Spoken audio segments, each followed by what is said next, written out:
টানা দ্বিতীয়বারের মতো বিশ্বকাপের গোল্ডেন বুট জয় করেছেন ফ্রান্সের তারকা ফুটবলার কিলিয়ান এমবাপ্পে। ফ্রান্সের অধিনায়ক 10টি গোল করে বিশ্ব ফুটবলে সর্বকালের সর্বোচ্চ গোলদাতার তালিকায় শীর্ষে উঠে এসেছেন। অন্যদিকে আর্জেন্টিনার ক্যাপ্টেন মেসি 8 গোল নিয়ে টুর্নামেন্ট শেষ করলেন। মজুব বিরাট কারবার, জিতে নাও ফ্যামিলি কার, স্পোর্টস বাইক ছাড়াও লক্ষ লক্ষ নিশ্চিত গিফট।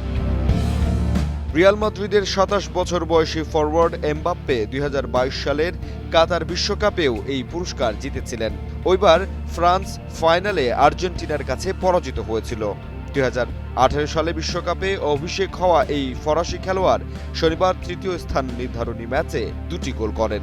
ম্যাচটিতে ইংল্যান্ড 6-4 ব্যবধানে জয় হয়। 3টি বিশ্বকাপ মিলিয়ে মোট 22টি গোল নিয়ে এমবাপ্পে এখন বিশ্বকাপের ইতিহাসে সর্বোচ্চ গোলদাতার আসনে রয়েছেন, যা মেসির চেয়ে 1টি গোল বেশি। অন্যদিকে ইংল্যান্ডের মিডফিল্ডার জুড বেলিংহাম এবং নরওয়ের স্ট্রাইকার আর্লিং হাল্যান্ড এবারের আসরে 7টি গোল করেন। জাহিদ হাসান সাব্বির, বাংলা নিউজ 24।